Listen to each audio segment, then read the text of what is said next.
Hello बच्चों, आपका फिर से स्वागत है फिजिक्स वाला प्लेटफॉर्म पर। मैं सर्वेश कुमार दीक्षित आज आपके लिए क्या लेके आया हूं प्यारे बच्चों, एराइल हैलाइड।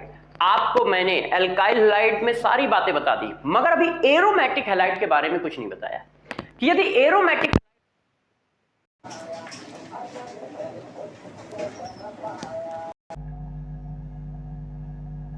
हुआ तो हमें किन बातों का ध्यान रखना चाहिए और कैसे ध्यान रखना चाहिए। तो चलिए डिस्कस करते हैं एराइल हैलाइड। तो देखो यार, एराइल हैलाइड में हमको क्या करना है, एराइल हैलाइड।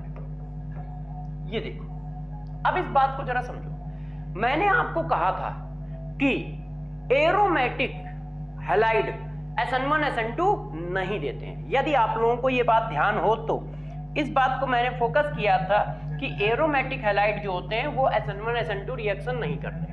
मैंने आपको ये बात वहां पे बताई कि यदि हमारे पास कोई एरोमेटिक हैलाइड है तो वो क्या है, SN1 और SN2 रिएक्शन नहीं देते। यही बात तो बोली थी। एक मिनट प्यारे बच्चों, ये देखो कि भाई ना तो ये SN1 देता है और ना SN2 देता है। ध्यान है कि डबल बॉन्डेड कार्बन से अटैच हैलोजन SN1 SN2 नहीं देते हैं। अब गौर से मेरी बात को जरा समझिएगा कि देते कब है। जनरली ये नहीं देते हैं, मगर कब देते हैं, ठीक है। देखो, aromatic halide gives SN1, aromatic SN1 and aromatic SN2। Aromatic halide देते हैं aromatic SN1 and aromatic SN2 at high temperature and pressure. या तो बहुत हाई टेम्परेचर और प्रेशर पे देते हैं, या फिर in presence of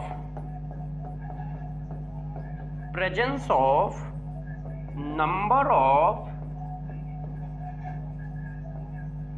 meta directing group। तो जरा इस बात को समझो, एरोमेटिक जो हैलाइड होते हैं या जिनके पास डबल बॉन्डेड कार्बन के साथ हाइड्रोजन अटैच है, वो प्यारे बच्चों जनरली SN1 SN2 रिएक्शन नहीं देते हैं। मगर यदि पर्टिकुलर सिचुएशन लगाई जाए, वो पर्टिकुलर सिचुएशन क्या है, यदि अच्छे से ध्यान दो तो वो पर्टिकुलर सिचुएशन है टेम्परेचर और प्रेशर को हाई किया जाए, या फिर number of Meta directing group attach कर दिए जाए, तो उसकी रिएक्टिविटी बढ़ जाती है और वो SN1 SN2 रिएक्शन शो करने लगता है। SN1 और SN2 रिएक्शन शो करने लगता है। ठीक है, बात समझ पाए कि क्या बात है। तो एरोमेटिक कंपाउंड भी SN1 और SN2 शो करेंगे, मगर एक पर्टिकुलर सिचुएशन पर, कंडीशन पर। और वो कंडीशन क्या है, कुछ ऐसी कंडीशन है। अब इसको हम आगे बढ़ाते हैं कि इस कंडीशन को हम कैसे दिखाएं। तो गौर से मेरी बात को समझिए। देखो, अब हम डिस्कस करने जा रहे हैं रिएक्टिविटी, कि यार ये रिएक्टिविटी शो कैसे करेंगे। गौर से मेरे बात को समझिएगा।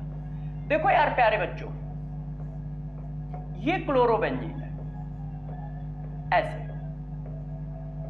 सभी बच्चों को पता है कि क्लोरोबेंजीन में क्या होता है, इस तरह का रेजोनेंस होता है ऐसे। तो ये जो कंपाउंड है इस तरह से कन्वर्ट हो जाता है, इस तरह का रेजोनेंस हुआ। तो ये प्यारे बच्चों कैसा आ जाएगा, ऐसा आ जाएगा यार दोस्त, इस तरह से। अब यदि ये रिएक्शन कर रहा है तो जरा देखिए, ये माइनस फिर कहां पे आएगा, यहां पे आएगा, इस तरह से।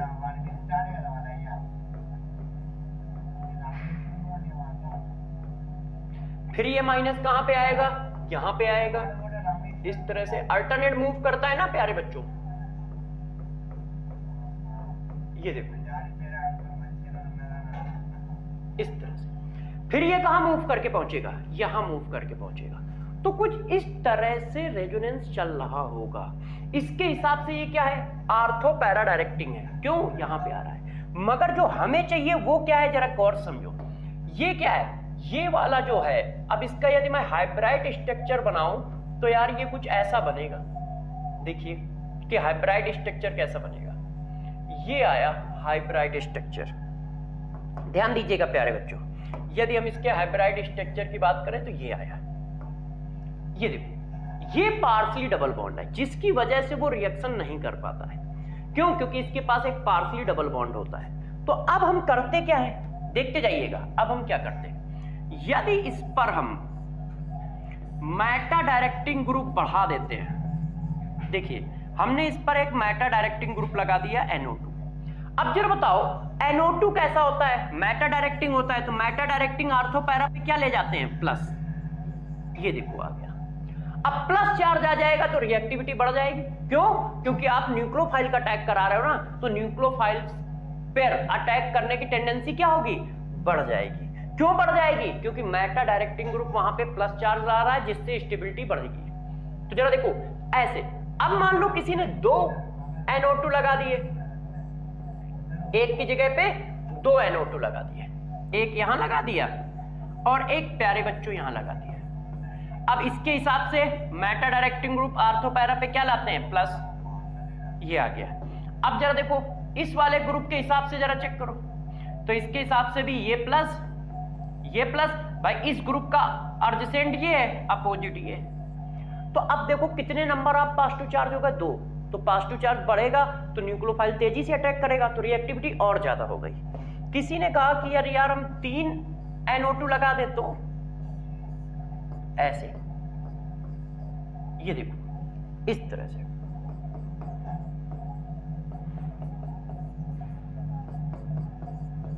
इस तरह से। अब जब आप 3 NO2 लगा दोगे तो जरा देखो तीनों की वजह से प्लस चार्ज आएंगे इस पे। इसकी वजह से चेक करो तो प्लस प्लस प्लस। अब इसकी वजह से चेक करो प्लस प्लस प्लस। इसकी वजह से चेक करो प्लस प्लस प्लस। जैसे जैसे पॉजिटिव चार्ज बढ़ता जाएगा न्यूक्लियोफाइल के अटैक करने की टेंडेंसी बढ़ती चली जाएगी। अब आप क्या कह रहे हो, इससे ज्यादा रिएक्टिव ये है, इससे ज्यादा रिएक्टिव ये है। क्यों? क्योंकि प्लस चार्ज बढ़ता जा रहा है। यहां पे हमें लेना पड़ता है रिएक्शन कराने के लिए हाई टेम्परेचर एंड प्रेशर। ये देखो यहां पे रिएक्शन कराने के लिए हमें क्या लेना पड़ता है, हाई टेम्परेचर एंड प्रेशर।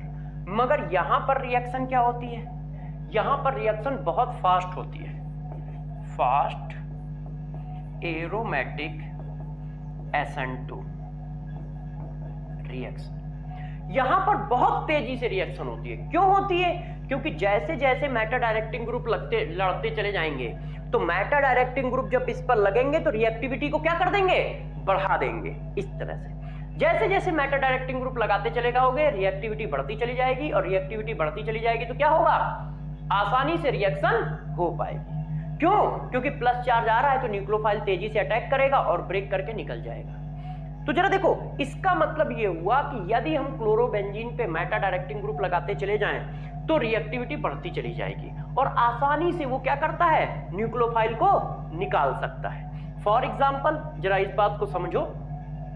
देखिए अब मैं क्या कर रहा हूं, एक रिएक्शन करा रहा हूं। ये हमारा क्लोरोबेंजीन ऐसे। अब इसने रिएक्शन की है NaOH के साथ, ठीक है। यहां पर हमने लिया है high temperature and high pressure,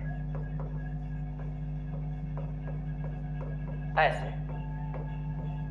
तब जाके इसने इसको रिप्लेस किया है कुछ इस तरह से, ऐसे SN2 मेथड से। अब मैंने क्या किया, इस पर मेटा डायरेक्टिंग ग्रुप बढ़ा दिए। देखो ऐसे, ये देखिए। अब यदि आप मेटा डायरेक्टिंग ग्रुप बढ़ा देते हो तो प्यारे बच्चों क्या होगा, यही रिएक्शन विदाउट टेम्परेचर और प्रेशर के हो जाएगी। अब आपको कोई टेम्परेचर प्रेशर नहीं लेना है। क्यों? 1-2 मेटा डायरेक्टिंग ग्रुप आपने नहीं बढ़ाए हैं, आपने बढ़ाए हैं कितने मेटा डायरेक्टिंग ग्रुप, 3-3। रिएक्टिविटी इतनी ज्यादा हो जाएगी कि अपने आप रिएक्शन हो जाएगी। आपको जरूरत नहीं है क्या करने की, हाई टेम्परेचर की वजह से बॉन्ड ब्रेक करने की, कि हाई टेम्परेचर करके बॉन्ड ब्रेक करने की हेल्प की जाए, ऐसा कुछ नहीं है। आप नॉर्मल न्यूक्लियोफाइल डालोगे सट से अलग कर देगा। क्यों? क्योंकि मेटा डायरेक्टिंग ग्रुप लगाते चले जा रहे हो, और मेटा डायरेक्टिंग ग्रुप लगाते जाओगे तो रिएक्टिविटी बढ़ती चली जाएगी। जब रिएक्टिविटी बढ़ेगी तो हमें हाई टेम्परेचर और हाई प्रेशर की जरूरत नहीं पड़ेगी। और जब आप ट्राई सब्स्टिट्यूटेड कर देते हो तो ट्राई सब्स्टिट्यूटेड तो बहुत फास्ट रिएक्शन करता है। ट्राई सब्स्टिट्यूटेड जो होता है प्यारे बच्चों बहुत फास्ट रिएक्शन करता है। तो दिमाग में पहली बात हम लोगों ने क्या छपाई कि आसानी से ये SN1SN2 रिएक्शन नहीं देते हैं, मगर हाई टेम्परेचर हाई प्रेशर पर या मेटा डायरेक्टिंग ग्रुप की प्रेजेंस पे ये SN1SN2 रिएक्शन देते हैं। और इनकी SN1SN2 रिएक्शन को बोला जाता है aromatic nucleophilic substitution reaction. Aromatic nucleophilic substitution reaction, ठीक है। Aromatic unimolecular nucleophilic substitution reaction, aromatic bimolecular nucleophilic substitution reaction. इस तरह से ये रिएक्शन चलती है। अब इस बात को थोड़ा सा और आगे खींच लेते हैं कि यदि इस तरह से हमारी रिएक्शन चलेंगे तो आगे क्या होगा। तो जरा देखो आगे क्या होगा और किस तरह से हमें रिएक्शन करनी है। ठीक कर लोगे, बात समझ पा रहे हो। अब हम बात करते हैं method of preparation. Method of preparation of chlorobenzene. किसके? क्लोरोबेंजीन के। अब यार जरा बच्चों बताओ, आपको क्लोरोबेंजीन बनाना है तो क्लोरोबेंजीन बनाना कितना इजी काम है। क्यों? आप बेंजीन पे क्या डाल दो? Cl2 डाल दो। किसकी प्रेजेंस में? FeCl3 की प्रेजेंस में। तो क्या होगा? इलेक्ट्रोफाइल जनरेट हो जाएगा। इलेक्ट्रोफाइल कौन जनरेट होगा?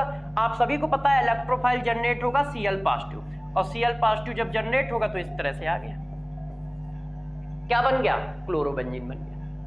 तो यदि अपने को कहीं क्लोरोबेंजीन बनाना है तो कोई टेंशन की बात नहीं, हम लोग क्या करा रहे हैं? बेंजीन का क्लोरीनेशन करा देते हैं। और जैसे ही आप बेंजीन का क्लोरीनेशन कराओगे तो क्लोरोबेंजीन हमारे हाथ में आ जाएगा इस तरह से, ठीक है। तो हम लोगों ने क्या किया? क्लोरोबेंजीन बनाना सीख लिया। अब जरा देखो इसकी केमिकल प्रॉपर्टी।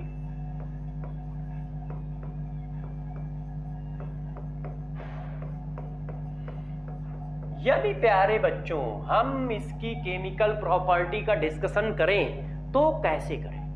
केमिकल प्रॉपर्टी हम कैसे करें? तो जरा गौर समझो। मैंने आपको जब भी केमिकल प्रॉपर्टी पढ़ाई है तो मैंने कहा है मॉलिक्यूल के बारे में देखो कि मॉलिक्यूल को आता क्या क्या है। तो यदि आप अच्छे से ध्यान दो तो क्लोरोबेंजीन के पास क्या क्या है चेक करो। क्लोरोबेंजीन के पास एक रिंग है, और किसी के पास भी रिंग है तो वह इलेक्ट्रोफिलिक एरोमेटिक सब्स्टिट्यूशन रिएक्शन तो शो करेगा ही करेगा। कौन सी reaction? Electrophilic aromatic substitution reaction. और क्या है? और एक ये लीविंग ग्रुप है। और क्या है? ये लीविंग ग्रुप है ऐसे। अब ये लीविंग ग्रुप है और लीविंग ग्रुप है तो ये क्या कर सकता है? ये क्या कर सकता है? न्यूक्लियोफिलिक सब्स्टिट्यूशन रिएक्शन शो कर सकता है। Nucleophilic substitution reaction, nucleophilic substitution reaction. बस क्लोरोबेंजीन को और कुछ नहीं आता है। उसमें से डोमिनेंट रिएक्शन ये है, ये रिएक्शन इजीली होंगी। तो इन रिएक्शन का डोमिनेशन है, ये इजीली होती है। क्यों इजीली होती है? क्योंकि यार रिंग है, रिंग पे अटैक कर जाएगा इलेक्ट्रोफाइल। वो क्यों इजीली नहीं है? क्योंकि आप जानते हो कि इसको लीव कराना टफ है, क्योंकि इसके पास क्या है? पार्शली डबल बॉन्ड है, और पार्शली डबल बॉन्ड होने की वजह से ये इजीली लीव नहीं होता है। ऐसा इस वजह से ये क्या है? लीव नहीं होता है। तो प्यारे बच्चों यहां पर अपने को टेंशन है कि अपने को क्लोरोबेंजीन में कुछ करना ही नहीं है। क्लोरोबेंजीन में सीधा इलेक्ट्रोफिलिक एरोमेटिक सब्स्टिट्यूशन मारना है। मतलब इलेक्ट्रोफाइल मिला, रिंग पे चिपका दो। और रिंग पे कहां चिपकाना है? तो सिंपल सी बात है, सारे बच्चों को पता है कि ये आर्थो एंड पैरा डायरेक्टिंग होता है। ये क्या होता है? आर्थो और पैरा डायरेक्टिंग होता है। आर्थो और पैरा डायरेक्टिंग क्यों होता है? क्योंकि आर्थो पे माइनस आता है, पैरा पे माइनस आता है। तो जब आर्थो पे माइनस आता है, पैरा पे माइनस आता है, तो आर्थो पैरा डायरेक्टिंग है। आपको बस इलेक्ट्रोफाइल देखना है, आर्थो और पैरा पे चिपका देना है। और यदि कोई न्यूक्लियोफाइल अटैक करे, यदि कोई न्यूक्लियोफाइल अटैक करे तो तुम्हें सिचुएशन देखनी है। कौन सी सिचुएशन देखनी है? जो अभी पीछे पढ़ाई, ये वाली, ये वाली। कि या तो हाई टेम्परेचर हाई प्रेशर हो या मैटर डायरेक्टिंग ग्रुप हो।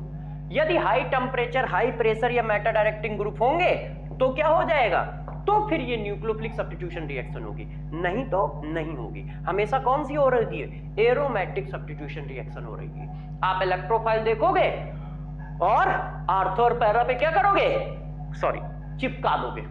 ठीक है, बात समझ पा रहे हो, कॉन्सेप्ट समझ गए क्या करना है।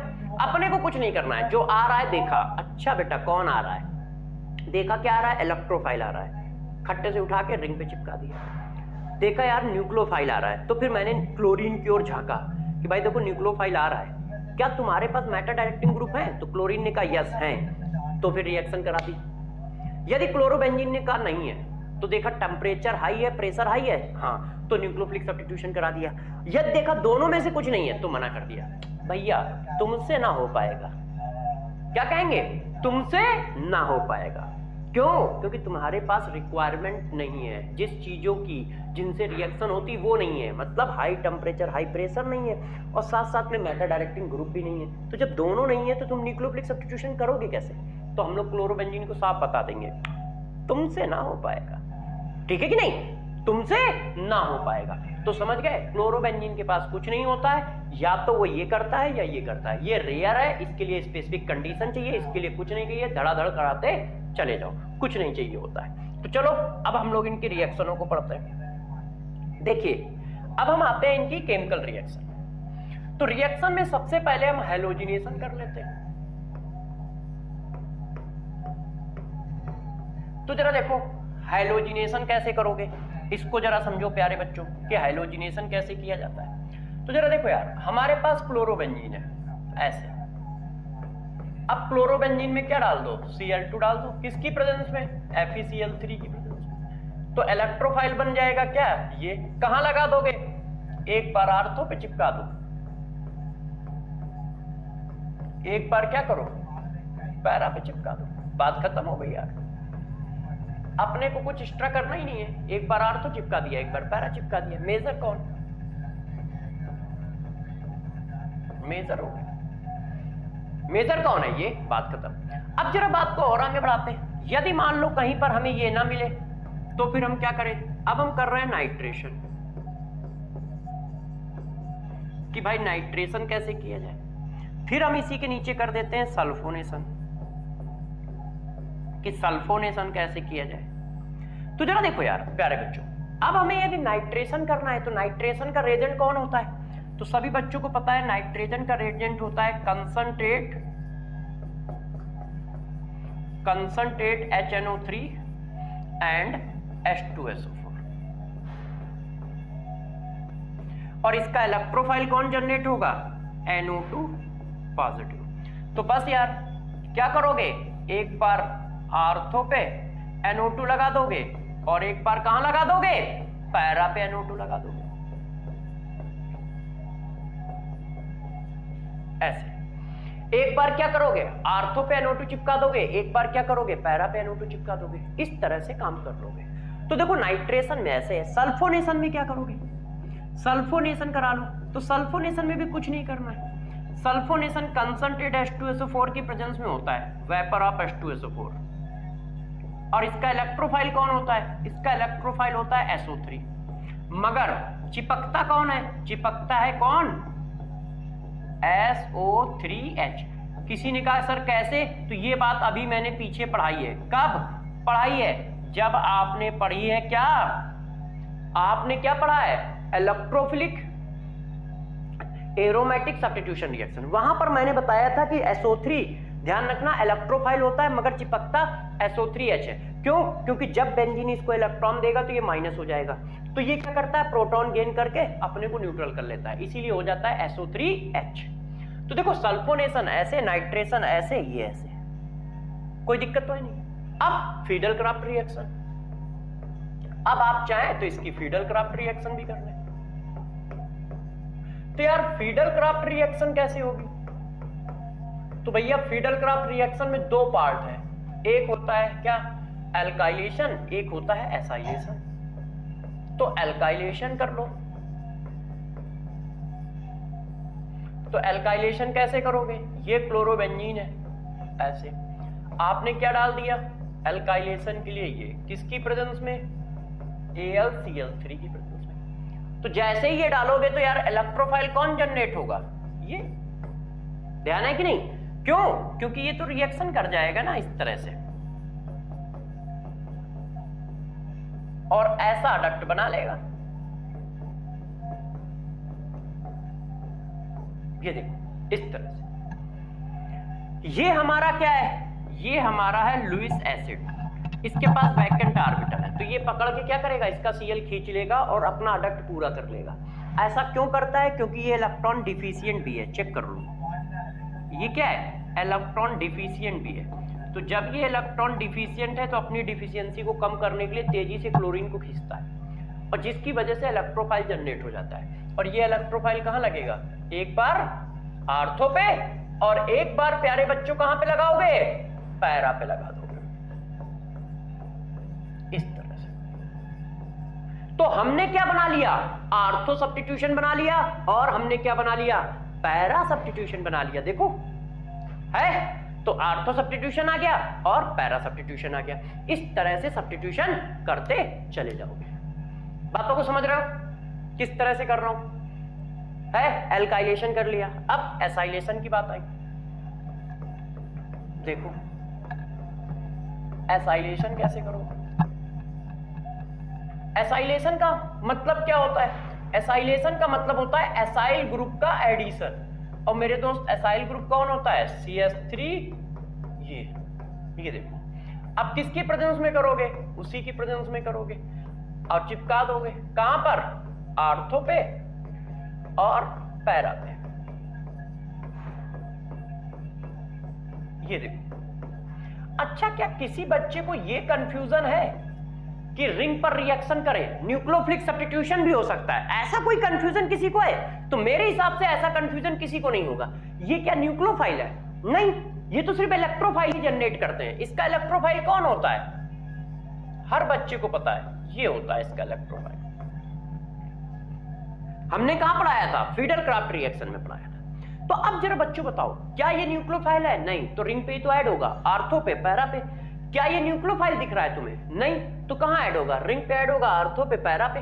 क्या ये सब तुम्हें न्यूक्लियोफाइल दिख रहे हैं? नहीं यार, हेलोजिनेशन, नाइट्रेशन, सल्फोनेशन, ये सब इलेक्ट्रोफाइल जनरेट करते हैं। इलेक्ट्रोफाइल जनरेट कर रहे हैं, आर्थो पे, पैरा पे ऐड होता चला जा रहा है? इसमें कहीं न्यूक्लियोफाइल था? नहीं था, तो क्यों ऐड होगा?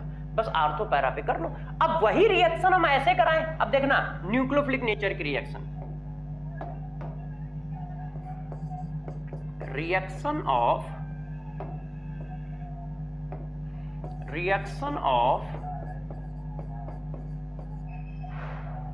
Nucleophilic substitution of chlorobenzene. अब हम क्लोरोबेंजीन की कौन सी रिएक्शन बताने जा रहे हैं, न्यूक्लियोफिलिक सब्स्टिट्यूशन। अब आप गौर से देखिएगा, आपको देखते ही पता चल जाएगा कि ये न्यूक्लियोफिलिक सब्स्टिट्यूशन है। कैसे, जरा देखना। ये आपने क्या लिया, ये आपने लिया क्लोरोबेंजीन। ये देखो, आपने डाला क्या, NaOH डाला। साथ में क्या लिखा है, साथ में लिखा है 700 केल्विन के आसपास का टेम्परेचर और हाई प्रेशर। अब मेरे प्यारे बच्चों जरा देख के बताओ, NaOH क्या इलेक्ट्रोफाइल है? नहीं। तो जब इलेक्ट्रोफाइल नहीं है तो कहां रिएक्शन कर सकता है, कहां रिएक्शन कर सकता है, न्यूक्लियोफिलिक सब्स्टिट्यूशन रिएक्शन। और न्यूक्लियोफिलिक सब्स्टिट्यूशन रिएक्शन कब पॉसिबल है, या तो टेम्परेचर प्रेशर हाई हो या फिर मेटा डायरेक्टिंग ग्रुप हो। मैंने पूछा क्या क्लोरोबेंजीन तुम्हारे पास मेटा डायरेक्टिंग ग्रुप है, तो क्लोरोबेंजीन ने कहा नहीं यार दोस्त, मेटा डायरेक्टिंग ग्रुप तो नहीं है। तो मैंने कहा क्या तुमने रिएक्शन में टेम्परेचर और प्रेशर हाई ले रखा है? उसने कहा यस। तो बस चिपका दो, आपको खुद दिख जाएगा कि यहां पर न्यूक्लियोफिलिक सब्स्टिट्यूशन ही होगा। क्यों? क्योंकि यहां पर कोई इलेक्ट्रोफाइल है ही नहीं। जब इलेक्ट्रोफाइल नहीं है तो न्यूक्लियोफिलिक सब्स्टिट्यूशन होगा, और न्यूक्लियोफिलिक सब्स्टिट्यूशन की कंडीशन आपको उसने दे रखी है। ये देखो है, तो मैंने करा दिया इस तरह से। किसी ने कहा सर ऐसे, देखो और भी करा के देता हूं, इस बात को जरा समझो। देखो जरा बच्चों, ये एक रिएक्शन है, ऐसे लिखा है, ठीक है। अब मेटा डायरेक्टिंग ग्रुप लगाते जाओगे तो रिएक्टिविटी बढ़ती चली जाती है, ध्यान रखो। अब मैंने ये लगा दिया, और मैंने ये लिख दिया। देखो क्या ये रिएक्शन पॉसिबल है, और यदि पॉसिबल है तो इसका आंसर क्या होगा बताओ।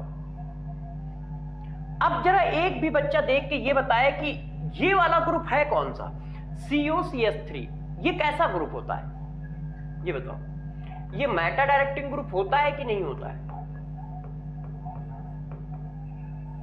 ये जो है वो मेटा डायरेक्टिंग ग्रुप है या नहीं है? है। क्यों? क्योंकि बेंजीन रिंग से डायरेक्ट अटैच एटम के पास मल्टीपल बॉन्ड है। यदि बेंजीन रिंग से अटैच्ड एटम के पास मल्टीपल बॉन्ड है तो वो कैसा होगा? मेटा डायरेक्टिंग होगा। तो तुमने मेटा डायरेक्टिंग ग्रुप लगा रखा है, टेम्परेचर भी हाई ले रखा है, तो यार रिएक्शन क्या होगी? न्यूक्लियोफिलिक सब्स्टिट्यूशन ही तो होगा, और क्या होगा? मेटा डायरेक्टिंग ग्रुप लगा रहे हो ना, तो न्यूक्लियोफिलिक सब्स्टिट्यूशन होगा। और वैसे भी जरा बताना QH में इलेक्ट्रोफाइल कौन है? एस ब्लॉक का कटायन निकम्मा होता है, किसी तरह की रिएक्शन नहीं करता, मैं पीछे बोल चुका हूं। एस ब्लॉक का कटायन निकम्मा होता है। एस ब्लॉक के एलिमेंट बहुत कामकाजी होते हैं, उनको तो तुम छुपा छुपा के रखोगे। क्यों? क्योंकि वो हवा पानी सबसे रिएक्शन करते हैं। हवा में छोड़ दिया तो भी रिएक्शन हो जाएगी, पानी की गंध भी ले ली उन्होंने, पानी सूंघ भी लिया तो भी रिएक्शन हो जाएगी। इसीलिए उनको छुपा छुपा के रखा जाता है, कैरोसिन ऑयल में छुपा के रखते हैं है। तो जरा देखो, मेटल जितने ज्यादा कामकाजी हैं, मींस जितने ज्यादा रिएक्टिव हैं, कैटायन उतने ही ज्यादा निकम्मे हैं, मींस उतने ही ज्यादा इनएक्टिव हैं। वो सिर्फ बैलेंसी को कंप्लीट करने के लिए डाले जाते हैं। तो यहाँ पे कोई इलेक्ट्रोफाइल है ही नहीं, होना ही न्यूक्लियोफिलिक सब्स्टिट्यूशन है। और उसकी सिचुएशन भी दे रखी है उन्होंने, मेटा डायरेक्टिंग ग्रुप भी लगा रखा है, टेम्परेचर भी हाई कर रखा है, तो क्या करोगे? न्यूक्लियोफिलिक सब्स्टिट्यूशन ही तो करोगे, है कि नहीं यार दोस्त? क्या और कुछ कर दोगे? और कुछ कैसे पॉसिबल है? वही करना पड़ेगा अपने को। तो ये देखो यार, इस तरह से हम चीजों को आगे बढ़ाते हैं। बातों को समझ पा रहे हो? अब जरा देखो कुछ और बातें, इन जरा रिएक्शनों को ध्यान दो। यदि आप ये बात समझ रहे हो तो देखिए, रिएक्शन नंबर 1, ठीक है, इन 3 रिएक्शनों को हम क्लासीफाई कर रहे हैं, इधर क्लासीफाई कर रहे हैं। आप जरा समझिए, देखो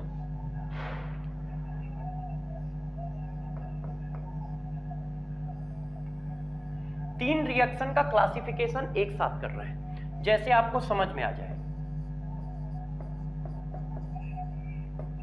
बर्ज रिएक्शन, बर्ज फिटिक रिएक्शन और सिर्फ फिटिक रिएक्शन। तीनों में डिफरेंस क्या है और तीनों किस काम की है, इनको आपको समझाता हूं कि ये तीनों रिएक्शन किस तरह चलती हैं और किस काम की है। गौर से इन सबको जरा देखिएगा। देखो ये क्या होता है, जब 2 एल्काइल हैलाइड Na से रिएक्शन करते हैं ईथर की प्रेजेंस में, ईथर कैसा? ड्राई ईथर, तो आता है RR प्लस 2NaX। ये देखो दोनों एल्काइल हैलाइड कैसे होने चाहिए, जरा गौर से समझ लो कि दोनों एल्काइल हैलाइड कैसे होने चाहिए। चलो पहले मैं ये देखो, ये दोनों ही एल्काइल हैलाइड है। ये क्या है? एल्काइल हैलाइड है। ये देखो एलिफैटिक हैलाइड है, ये भी और ये भी। तब बोलते हैं क्या हम, तब नाम दिया जा रहा है फिटिक। ये देखो, अब क्या करो, एक एरोमेटिक कर दो, एक एलिफैटिक कर दो, तो ये आ जाता है। ये देखिए हमारा क्या है, ध्यान दीजिए, ये हमारा प्यारे बच्चों क्या है? एलिफैटिक। फिर हमने सोडियम डाला और एक एरोमेटिक कर लिया, जैसे क्लोरोबेंजीन। ये देखो, अब वही ड्राई ईथर। ड्राई ईथर क्यों? क्योंकि तुमने सोडियम डाल रखा है, और आप सभी को पता है, अभी को बताया है कि एस ब्लॉक के एलिमेंट हवा पानी सबसे रिएक्शन कर जाते हैं, इसी वजह से ड्राई ईथर लिया है। नहीं तो पता चला सोडियम क्या हुआ, पानी से ही रिएक्शन कर गया, तो इनसे रिएक्शन कौन करेगा? तो अब क्या आया, अब भी बिल्कुल उसी तरह से रिएक्शन हुई, दोनों आर पास आ गए। ये देखो, मगर इसका नाम क्या होता है? Boots fitting reaction. तो बुट्स रिएक्शन क्या है, बुट्स फिटिंग रिएक्शन क्या है, फिटिक रिएक्शन क्या है? तीनों में डिफरेंसेस है, और तीनों में पूछते हैं कि इनमें से कौन सी रिएक्शन फिटिक रिएक्शन है, इनमें से कौन सी रिएक्शन बुट्स फिटिक रिएक्शन है, और इसमें से कौन सी रिएक्शन बुट्स रिएक्शन है। अब यदि दोनों एल्डिहाइड ले लो तो फिर ये आता है। तीनों में डिफरेंस समझ रहे हो, क्योंकि डिफरेंस समझना बहुत जरूरी है। ये देखो, यदि आप दोनों एल्डिहाइड ले लेते हो, दोनों एरोमेटिक ले लेते हो तो फिर ये आ गया ऐसे। ये देखो, तो हमारा रूल क्या हुआ, जरा गौर से अच्छे से इन बातों को जरा समझिए, प्रयास करिए। दोनों एल्डिहाइड हैं, दोनों, ठीक है, दोनों एलिफैटिक एल्काइल हैलाइड है, तो ये होगी, नाम ये होगा। एक एलिफैटिक है और एक एरोमेटिक हैलाइड है, तो ये होगा। और यदि दोनों एरोमेटिक हैं तो ये होगा। ये देखो डिफरेंस समझ पा रहे हो? तो देखो 3 रिएक्शन एक साथ बताइए, Wurtz reaction, Wurtz Fittig reaction और फिटिक रिएक्शन। तीनों में डिफरेंस क्या है? तीनों के तीनों ही हमारे पास हाइड्रोकार्बन बनाते हैं और तीनों के तीनों Na से रिएक्शन करते हैं। तीनों के तीनों का सॉल्वेंट सेम होता है, ड्राई ईथर। डिफरेंसेस हैं नाम के बेसिस पे। यदि एलिफैटिक एलिफैटिक रिएक्शन है, एलिफैटिक एरोमेटिक है और दोनों एरोमेटिक है तो ठीक है, इनको आप अच्छे से ध्यान रखिए क्योंकि ये पेपर में पूछी जा सकती है। तो इनका ध्यान रखिए कि कब कब किस किस सिचुएशन में रिएक्शन का नाम कैसे कैसे चेंज होता है, कब किस रिएक्शन को कहा जाता है। दोनों एलिफैटिक वुड्स रिएक्शन, एक एलिफैटिक एक एरोमेटिक वुड फिटिंग रिएक्शन और दोनों के दोनों एरोमेटिक तो फिटिंग रिएक्शन। ऐसे बात को समझ गए प्यारे बच्चों? कहानी को और आगे बढ़ाया जाए, कर लोगे, कोई टेंशन की बात तो नहीं है, इनके प्रोडक्ट भी बना ही लोगे आप। अब जरा देखो यार, और बात करते हैं। और क्या बात करते हैं? एक रिएक्शन आपने सुनी होगी, कौन सी? Sandmeyer reaction.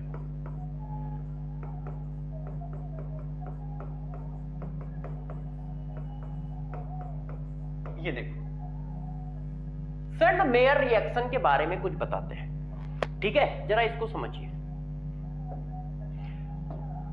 बातों को गौर समझो। सबसे पहले मैंने क्या लिया? एनिलीन लिया। ये देखो बच्चों, यदि एनिलीन में HNO2 डाल दिया जाए, HNO2 अनस्टेबल होता है, इसी वजह से इसकी जगह पे हम यूज क्या करते हैं? जनरली यूज करते हैं NaNO2 और HCl का मिक्सचर। ये आपस में रिएक्शन करके HNO2 बनाते हैं ऐसे। तो जरा देखो, HNO2 डाल दिया जाए और टेम्परेचर क्या हो? बहुत कम हो, 0 से 5 डिग्री सेंटीग्रेड टेम्परेचर ऐसा। इसका मतलब क्या हुआ? 273 से 278 केल्विन का टेम्परेचर। तो ये क्या करता है? डाइजोनियम सॉल्ट में कन्वर्ट हो जाता है। किस में कन्वर्ट हो जाता है? Diazonium salt.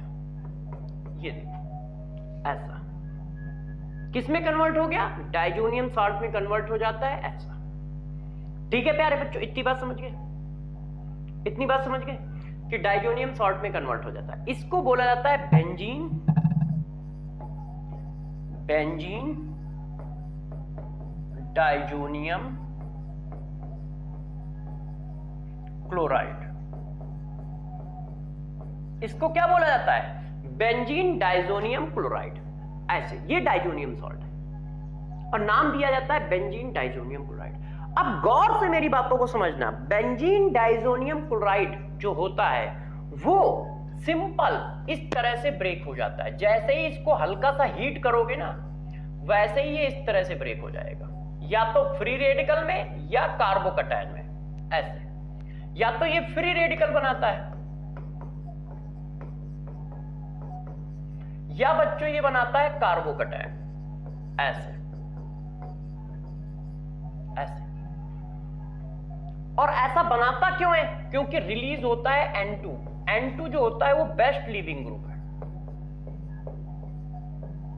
इससे अच्छा तो कोई लीविंग ग्रुप ही नहीं है। इस वजह से जब भी डाइजोनियम सॉल्ट की रिएक्शन हो तो तुम कुछ मत देखो, बस कोई भी न्यूक्लियोफाइल देखो यहां चिपका दो। आपको क्या करना है? न्यूक्लियोफाइल ऐड कर देना है। कोई भी न्यूक्लियोफाइल देखो और यहां चिपका दो। ऐसा क्यों कह रहा हूं कि कोई भी न्यूक्लियोफाइल देखो यहां चिपका दो? उसका रीजन है मेरे प्यारे बच्चों, उसका रीजन ये है कि ये जैसे ही हीट करके फ्री रेडिकल बनाए या कार्बोकैटायन बनाए, दोनों ही इलेक्ट्रॉन डिफिशिएंट होते हैं और दोनों ही क्या करते हैं, न्यूक्लियोफाइल को अट्रैक्ट करते हैं। तो डाइजोनियम सॉल्ट की रिएक्शन फिक्स है, आपको कुछ करना ही नहीं है, आपको सिर्फ क्या करना है, इलेक्ट्रोफाइल देखना है, सॉरी न्यूक्लियोफाइल देखना है, चिपका देना है। कहां पर, इसी जगह पे। इवन डाइजोनियम सॉल्ट को सिर्फ हीट करते हैं ना तो क्लोरोबेंजीन आ जाता है। क्यों? क्योंकि ये बनाता है। अब इस जगह पे न्यूक्लियोफाइल कौन है, अकेले डाइजोनियम सॉल्ट को हीट करोगे तो न्यूक्लियोफाइल कौन है, Cl नेगेटिव, तो Cl नेगेटिव इस पे ऐड हो जाता है। मतलब कोई सिर्फ डाइजोनियम सॉल्ट को हीट कर दे तो पूछे प्रोडक्ट क्या बनेगा, ये देखो मैंने कहा बताओ प्रोडक्ट क्या बनेगा, तो बच्चों प्रोडक्ट क्लोरोबेंजीन बनेगा। क्यों? क्योंकि जैसे ही तुम इसको हीट करोगे तो ये आ गया। अब आपने बाहर से तो कोई इलेक्ट्रोफाइल डाला ही, न्यूक्लियोफाइल डाला ही नहीं है, तो फिर क्या करें, तो Cl खुद एक न्यूक्लियोफाइल है ना, तो वो चिपक जाता है, तो प्रोडक्ट क्या आता है, क्लोरोबेंजीन। यदि सिर्फ डाइजोनियम सॉल्ट के क्रिस्टल को हीट कर दोगे तो क्लोरोबेंजीन बन जाएगा। ऐसा डाइजोनियम सॉल्ट ये होता है और इस तरह से काम करता है। अब कहानी को थोड़ा और आगे बढ़ाते हैं, हमको क्या पढ़नी है, सेंड मेयर रिएक्शन। तो अब सेंड मेयर रिएक्शन में आते हैं। देखो सेंड मेयर रिएक्शन में क्या होता है, ये प्यारे बच्चों हमारे पास डाइजोनियम सॉल्ट है, ऐसे इस पर मैंने क्या डाल दिया, CuCl प्लस HCl, ऐसे। इसी तरह से ये डाइजोनियम सॉल्ट है, ये देखिए इस पर प्यारे बच्चों मैंने क्या डाल दिया, CuBr HBr, ऐसे। ये डाइजोनियम सॉल्ट है, इस पर मैंने डाल दिया CuCN HCN, ऐसे। अब बताओ इसमें न्यूक्लियोफाइल कौन है, तो सभी बच्चे जानते हैं न्यूक्लियोफाइल कौन है, Cl, तो क्लोरोबेंजीन बन जाएगा, N2 बन जाएगा और कॉपर 2 पॉजिटिव बनेगा। इसमें न्यूक्लियोफाइल कौन है, Br, Br बन जाएगा। इसमें न्यूक्लियोफाइल कौन है, Cn, Cn बन जाएगा, ऐसे।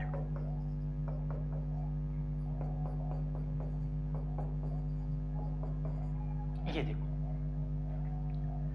ये तीन रिएक्शन जो होती है सेंड मेयर रिएक्शन कहते हैं। इन तीन रिएक्शनों को क्या बोलते हैं, सेंड मेयर रिएक्शन कहते हैं। इसमें से नोट डाल के ये बात लिख लो, ये जो CuX है या CuCN है, ये यहां पर रिड्यूसिंग एजेंट का काम करता है।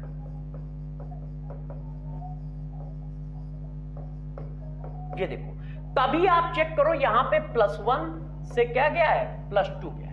नहीं तो किसी ने पूछा कि सर यार गरीब देश के निवासी हैं हम लोग और फालतू में पैसा क्यों खर्च हो रहा है, हमें Cl निगेटिव चाहिए था तो उसमें CuCl भी ले रखा है, HCl भी ले रखा है, ऐसा क्यों ले रखा है। तो इस रिएक्शन को करने के लिए CuCl रिड्यूसिंग एजेंट का काम करता है और रिड्यूसिंग एजेंट का काम करके ये रिएक्शन करता है। ये देखो ऐसे अपने को किसमें कर रहा है, +2 में कन्वर्ट करता है, ऑक्सीडेशन करता है और इसको रिड्यूस करता है, इसको रिड्यूस करता है। इस तरह से कैसे करता है, ये जो आया देखो जरा कैसे करता है, ऐसे करता है। यहां से क्या है, यहां पे क्या है, इसने इलेक्ट्रॉन क्या किया है, निकाल दिया है। यहां पे इसके पास 8 इलेक्ट्रॉन थे, अब कितने हैं, 7 इलेक्ट्रॉन है।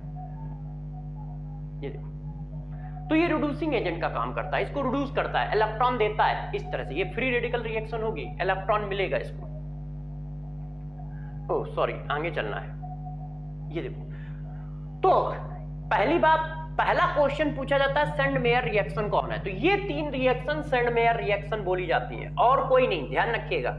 और किसी रिएक्शन को सेंड मेयर रिएक्शन मत बोलिए, सिर्फ ये तीन रिएक्शन, सिर्फ ये।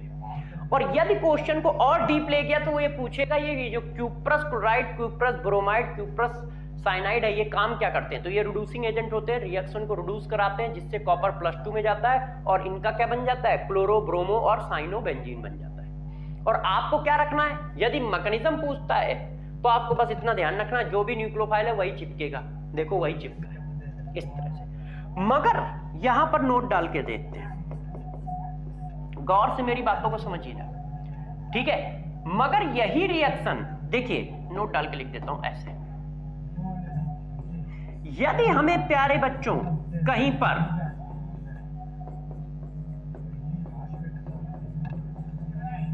बेंजीन आयोडाइड बनाना है तो फिर हम रिड्यूसिंग एजेंट नहीं लेते हैं। चेक करो, हमें क्लोरोबेंजीन बनाना था, ब्रोमोबेंजीन बनाना था, तो कॉपर का यूज किया था। कॉपर एक रिड्यूसिंग एजेंट का काम किया था। मगर जब हमें आइडोबेंजीन बनाना है तो हम कोई रिड्यूसिंग एजेंट नहीं ले रहे हैं। क्यों? क्योंकि आई निगेटिव खुद एक रिड्यूसिंग एजेंट होता है। सेल्फ, ये क्या है? सेल्फ में रिड्यूसिंग एजेंट का काम करता है।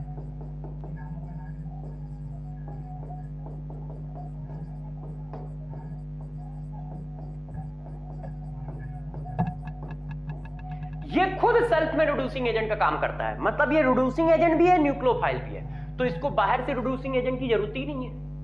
गरीब देश के निवासी हैं, जब हम खुद सब कुछ कर लेते हैं तो हम किसी दूसरे को कैसे रखेंगे? तो वो किसी दूसरे को जरूरत नहीं पड़ती, मतलब कॉपर की जरूरत नहीं पड़ती। यदि कहीं क्वेश्चन पूछ लिया गया कि यार जरा बताओ डाइजोनियम सॉल्ट से क्लोरोबेंजीन बनाने के लिए तो तुम्हें कॉपर क्लोराइड की जरूरत है, मगर डाइजोनियम सॉल्ट से आयोडोबेंजीन बनाने के लिए कॉपर आयोडाइड क्यों नहीं डालते हो? सीधा सोडियम आयोडाइड पोटेशियम आयोडाइड से रिएक्शन करा देते हो जाती है। तो फिर क्या बताओगे? तो आप बताओगे ये सेल्फ में रिड्यूसिंग एजेंट का काम करता है, इसलिए बहुत आसानी से ये काम कर लेता है। ये देखो है। अब किसी ने कहा सर ठीक है आयोडीन की बात तो हम मान गए, फ्लोरोबेंजीन कैसे बनाओगे? तो मैंने कहा जरा इसका नोट समझो।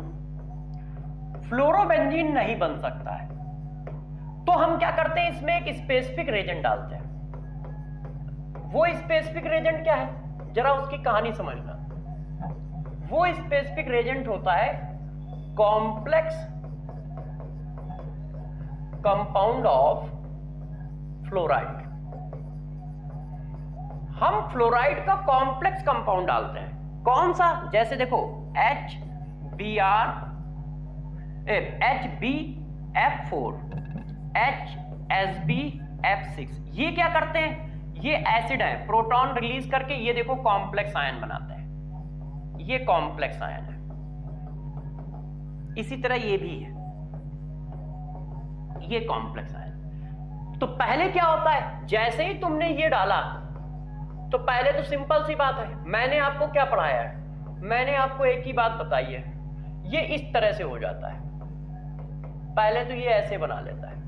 ऐसे क्यों बना लेता है? H और Cl मिलके क्या करते हैं? HCl बना देते हैं। अब इसको जैसे ही हीट करते हो तो सबको पता है कि हीट करने पर क्या होगा, N2 निकल जाएगा क्योंकि बेस्ट लिविंग ग्रुप है, और BF3 का न्यूट्रल मॉलिक्यूल निकल जाता है, तो एक F बचता है, वो लग जाता है। तो ऐसा नहीं है कि फ्लोरो बेंजीन बनाना है तो आप क्या किया, NaF डाल दिया, हो गया। नहीं, रिजल्ट वही है, न्यूक्लियोफाइल से न्यूक्लियोफाइल रिप्लेस होगा। देखो उसकी जगह न्यूक्लियोफाइल आ गया, मगर होने का तरीका अलग है। ऐसा क्यों है? क्योंकि यार फ्लोरीन ऑक्सीडाइजिंग एजेंट होता है तो वो उसका ऑक्सीडेशन कराएगा। तो फ्लोरीन ना डाल के हम इस तरह के कॉम्प्लेक्स डालते हैं जैसे वो ऑक्सीडाइजिंग एजेंट की तरह काम ना कर पाए, इसलिए इस तरह के कॉम्प्लेक्स यूज किए जाते हैं। किसमें? फ्लोरीनेशन में। तो पहली बात समझे कि सेंड मेयर रिएक्शन क्या है। इन तीन रिएक्शन को सेंड मेयर रिएक्शन कहेंगे। इन सेंड मेयर रिएक्शन में कॉपर वाले का क्या यूज है, ये भी बताया कि कॉपर का यूज क्या है, कॉपर किस तरह से काम करेगा। फिर मैंने तुम्हें बताया आयोडाइड में हम क्यों नहीं डालते हैं और फ्लोरीन के लिए क्या करेंगे। तो क्लोरोबेंजीन, फ्लोरोबेंजीन, साइनोबेंजीन, आइडोबेंजीन और सब बता दिया। इसमें से सेंड मेयर रिएक्शन कौन सी है ये भी बता दिया है, इनको आप अच्छे से याद रखें। डाइजोनियम सॉल्ट की रिएक्शन कौन सी है ये भी बता दिया है, इनको भी आप बहुत अच्छे से याद रखिए। जैसे गड़बड़ ना होने पाए, जैसे गड़बड़ ना होने पाए। तो इस बात का विशेष ध्यान रखें कि रिएक्शन कैसे हो रही है, ठीक है। और चाहो तो ये method of preparation of chlorobenzene भी है, मैंने इसको अलग से पढ़ाया है, ठीक है। तो इस बात को जरा ध्यान रखिएगा किस तरह से चल रही है। रिएक्शन को अच्छे से समझ लोगे, कर लोगे, कोई टेंशन की बात तो नहीं है कि नहीं कोई दिक्कत है। अब जरा देखो कभी कभी क्या है, डीडीटी बनाने को भी पूछ लेते हैं। तो देखो formation of DDT, formation of DDT, देखो क्या होता है, 2 मोल आप ले लो क्लोरोबेंजीन के, ऐसे ऐसे, और उसकी रिएक्शन करा दो किससे, एसिटल्डिहाइड से। ऐसे in presence of concentrate H2SO4। तो यार इस तरह से दोस्तों वाटर निकल जाता है। अब इनको जोड़ दो, तो जब इनको जोड़ोगे तो ये आ जाएगा।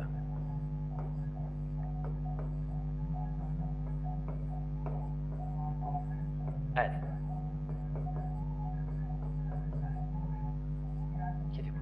इसी को बोलते हैं पैरा पैरा डाइक्लोरो डाइफिनाइल, ठीक है। और ये क्या है? एसिटाल्डिहाइड। तो इसी को बोला जाता है DDT।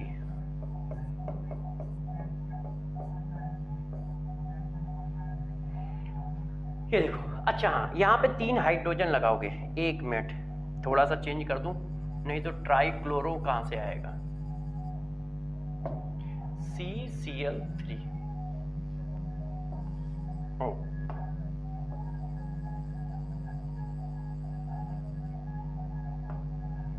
CCl3। ये देखो बच्चों, ये होता है हमारा DDT, para para dichloro diphenyl trichloro ethane, ठीक है। तो ये देखो DDT का फॉर्मेशन है। तो कभी कभी कहीं कहीं DDT का फॉर्मेशन पूछ लेते हैं। तो जब DDT का फॉर्मेशन पूछ ले तो आप ध्यान रखिएगा कब कब क्या क्या डालना है और किस तरह से करना है। कर लोगे? अब जरा देखो यार प्यारे बच्चों, यहां तक हम बातों को खींच लाए। अब हम बात करते हैं, और अब क्या है? Physical property. फिजिकल प्रॉपर्टी भी बता दें।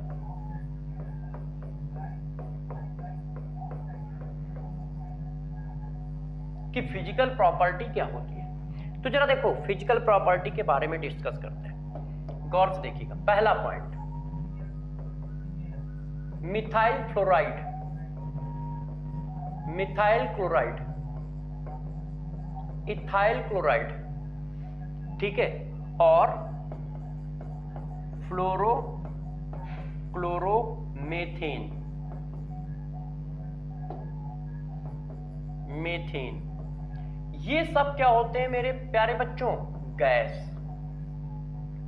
ये देखो, and other alkyl halide are solid या फिर लिक्विड। जरा बात को समझिए, ये 4 गैस होते हैं। इसके बाद जो भी अल्काइल हैलाइड हमारे होंगे या तो वो लिक्विड होंगे या सॉलिड होंगे। क्या? मिथाइल फ्लोराइड, मिथाइल, 1 मिनट प्यारो, थक गया यार। मिथाइल क्लोराइड, इथाइल क्लोराइड और फ्लोरो क्लोरोमेथेन, मतलब एक कार्बन में क्लोरीन लगा हो, मिथाइल फ्लोरीन लगा हो, तो आयोडीन और ब्रोमाइड ना लगा हो, तो ये गैस है।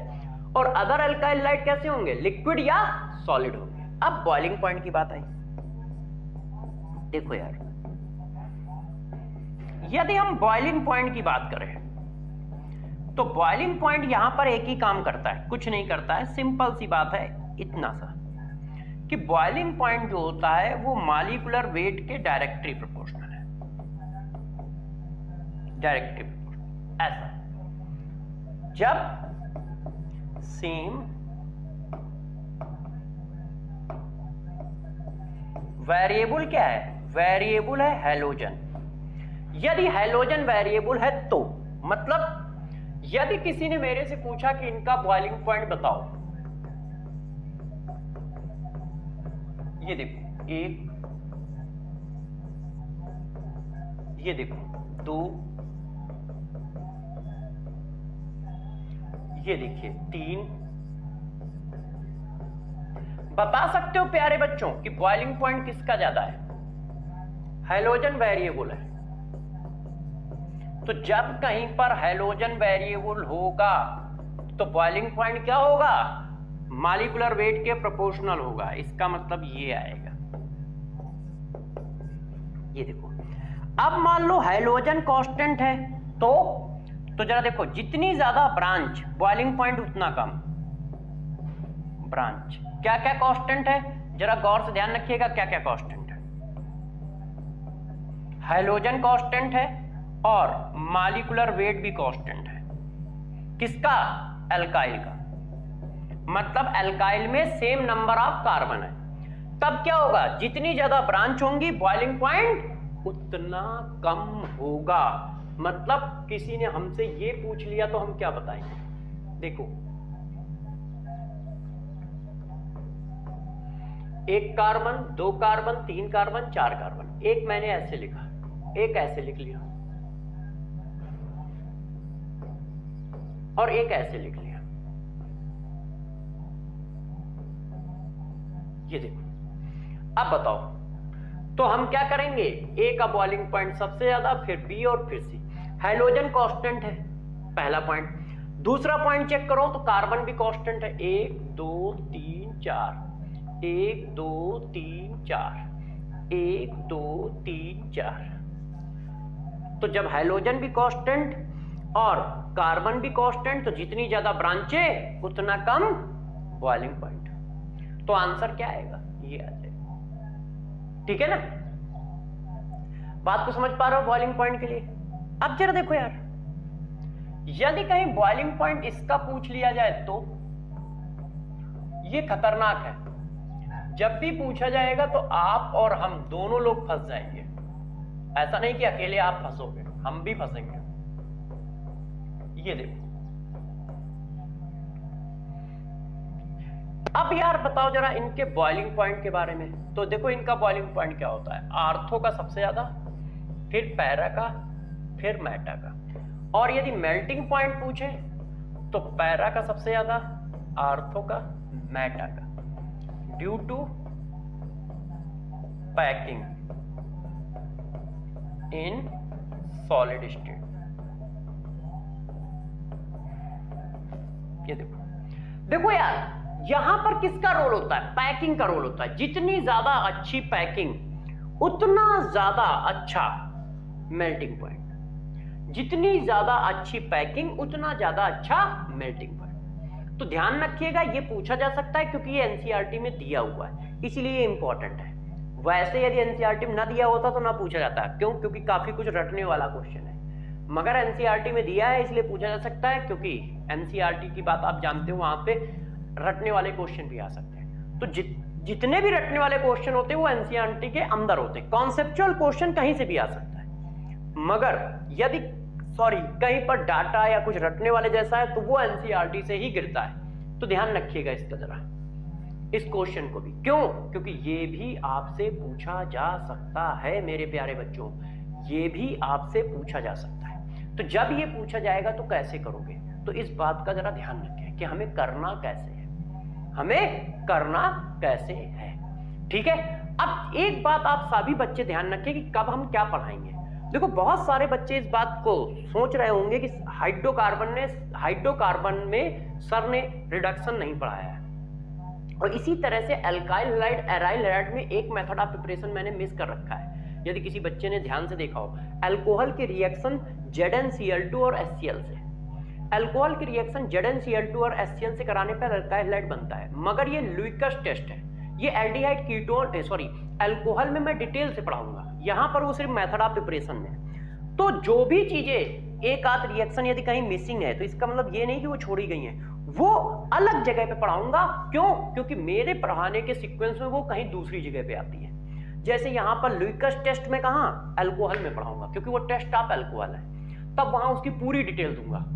और यहां पे पूरी डिटेल दे नहीं पाऊंगा तो आधी अधूरी यहां दो फिर वहां दो, तो फायदा क्या हुआ, एक साथ पूरी डिटेल वहां पे दे देंगे। इसी तरह से रिडक्शन, कि एल्कीन का रिडक्शन करोगे, एल्काइन का रिडक्शन करोगे तो एल्केन बनेगा, तो कैसे, लिंडर्स कैटलिस्ट है ना, मेटल, ये सारा कुछ अल्कोहल में एक साथ सारा रिडक्शन करा दूंगा। क्यों, क्योंकि अल्कोहल बनाने में रिडक्शन का यूज होता है, तो एक साथ सारा रिडक्शन पढ़ाऊंगा ना तो तुम समझ पाओगे। नहीं तो बच्चा कंफ्यूज रहता है, ये किसको करता है रिड्यूस, ये किसको करता है रिड्यूस, वो किसको करता है रिड्यूस, उसको ध्यान ही नहीं रहता, और बेचारा कितना रटेगा बच्चा। तो मैं एक साथ पूरी ऑर्गेनिक का रिडक्शन अल्कोहल में पढ़ाऊंगा। अल्कोहल का मतलब नेक्स्ट क्लास में, क्यों, क्योंकि अल्काइल हैलाइड तो आज खत्म कर दिया है, तो नेक्स्ट क्लास में सारा रिडक्शन भी पढ़ाया जाएगा, पूरी ऑर्गेनिक का। मतलब उसके बाद हम लोगों को रिडक्शन कहीं पढ़ना ही नहीं पड़ेगा, ना एल्डिहाइड कीटोन में रिडक्शन पढ़ना पड़ेगा, ना एल्कीन एल्काइन में रिडक्शन पढ़ना पड़ेगा, ना कहीं और एसिड डेरिवेटिव, एसिड और एसिड डेरिवेटिव में भी रिडक्शन नहीं पढ़ना पड़ेगा, सारा रिडक्शन एक साथ। ना नाइट्रोबेंजीन में पढ़ना पड़ेगा, सब रिडक्शन एक साथ पढ़ा दूंगा। उससे तुम्हें पूरा आइडिया हो जाएगा कि कैसे क्या करते हैं विद गारंटी। तो इन बातों को जरा ध्यान रखिएगा, ठीक है। हाँ, मेरी थोड़ी सी एक रिक्वेस्ट है सभी बच्चों से कि देखो यार, पढ़ते पढ़ते हो सकता है थक गए हो, हम भी लोग थकते हैं। आपने देखा 2-4 दिन से बीमारी चल रहा था पिछले हफ्ते, तो पढ़ते पढ़ते बच्चे थक जाते हैं। मगर ये बात ध्यान रखना कि अपने सपने को याद रखो, क्या कि आपको डॉक्टर बनना है। यदि आपको डॉक्टर बनना है तो प्यारे बच्चों थोड़ा सा एफर्ट मारना पड़ेगा। जो लास्ट होता है वो थोड़ा टफ होता है। आप लोगों ने देखा होगा एक मैराथन रेस होती है, मैराथन रेस को बोलते हैं 4x400।